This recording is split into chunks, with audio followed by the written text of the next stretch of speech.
भाग 23। जेशन और शीला। गौरव के अचानक से बंदूक तानने पर जेशन और बजरंगी दोनों घबरा गए। दोनों को कुछ भी सूझ नहीं रहा था कि वो आगे क्या बोले, पर बजरंगी ने बीच में हिम्मत करके कहा, सर, आप अचानक बंदूक पर क्यों उतर आए?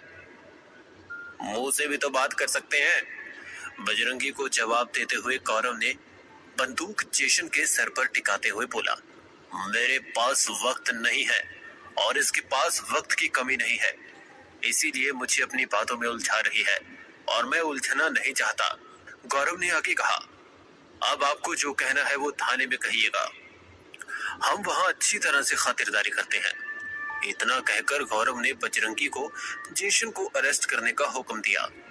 बजरंगी को मजबूरन जेशन को अरेस्ट करना पड़ा। जेशन बाई ने भी कोई विरोध नहीं किया। वो चुपचाप दोनों के पीछे पीछे जाने लगी।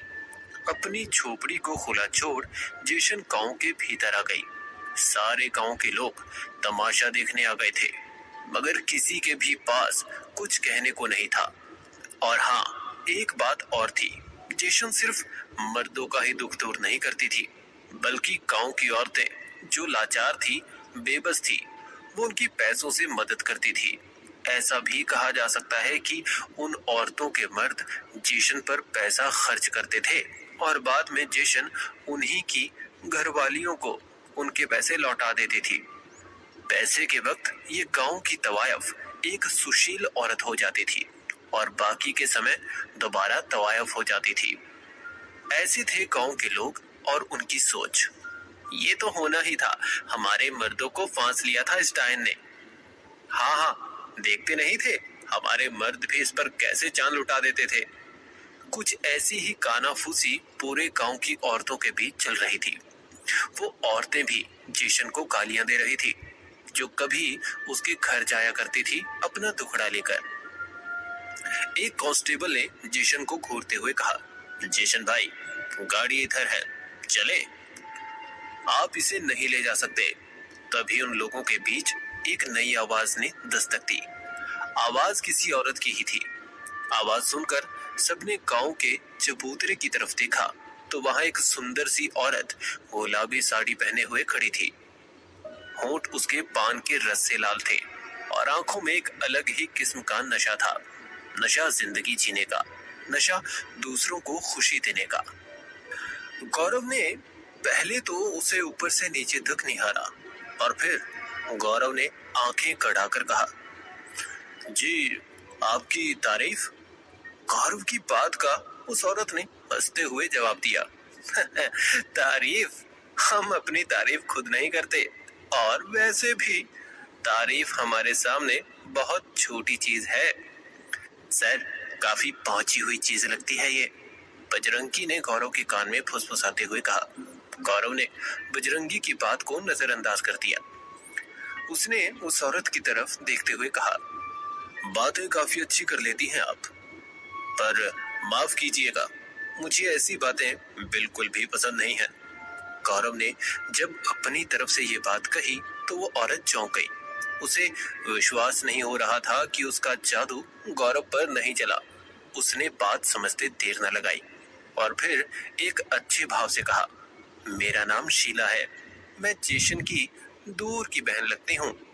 हाँ, इसीलिए तो इतनी दूर खड़ी है सर, बीच में बजरंगी ने छेड़ते हुए कहा। बजरंगी की बात सुन बाकी लोग हंस पड़े, पर गौरव को हंसी नहीं आई। उसने बजरंगी को आंख दिखाई तो बजरंगी नजरें नीचे झुकाकर खड़ा हो गया। गौरव ने कहा, हाँ, तो मैं क्या करूं? आप इनकी कोई भी क्यों ना हो, इन्होंने गलती की है, हमें इन पर शक है, उसी शक के दायरे में हम इन्हें अरेस्ट कर रहे हैं। शीला ने जवाब दिया, हाँ, पर क्या सबूत है आपके पास? इत्र, और मैं कुछ नहीं बता सकता। इतना कहकर गौरव गाड़ी में बैठने ही वाला था कि शीला ने जोर से चिल्लाकर कहा, इंस्पेक्टर, शायद आप भूल रहे हैं कि आपके कानून के हिसाब से शाम के वक्त किसी भी महिला को गिरफ्तार नहीं किया जा सकता, इसीलिए आपको जो करना है कल करें, ये मेरी आपसे दरख्वास्त है। शीला की बात सुन गौरव ने आसमान में सूरज को देखा। सूरज जल्द ही अस्त होने वाला था। गौरव एक पल में ही सारी बात समझ गया। उसने जेसन को छोड़ने का निर्णय लिया। बजरंगी एक ही बार में गौरव का इशारा समझ गया। गौरव को मजबूरन रात को उसी गांव में ही रुकना पड़ा। गांव के एक घर में उसे किसी ने न्योता दिया और वो साथ में बजरंगी दोनों उसी के घर में रुक गए।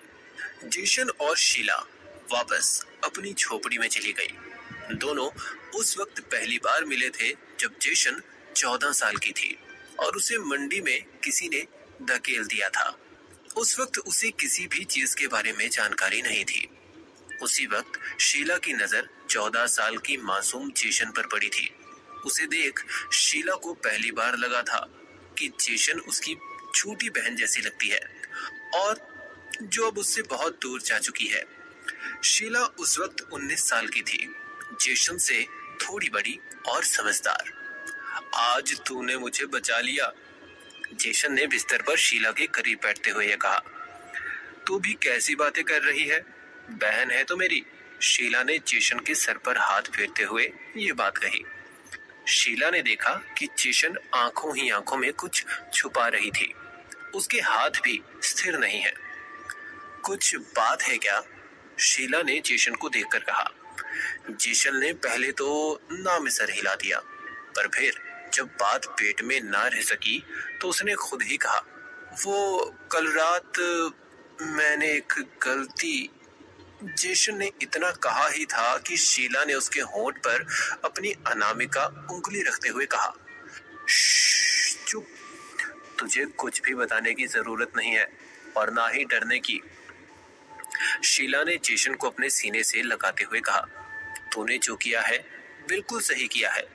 मैं अगर तेरी जगह होती तो शायद मैं भी वही करती जो तूने किया। शीला ने जेसन को हिम्मत देते हुए यह कहा।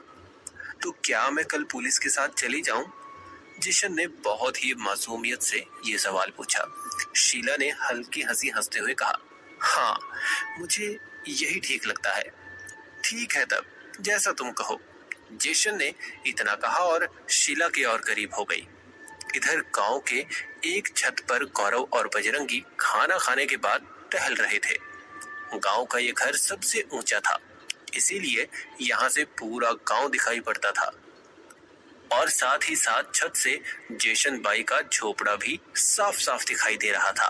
सर, एक बात मन में है मेरे कब से, बजरंगी ने कहा। गौरव ने सीधा जवाब देते हुए कहा, हाँ तो मन की बात मन में ही रखनी चाहिए।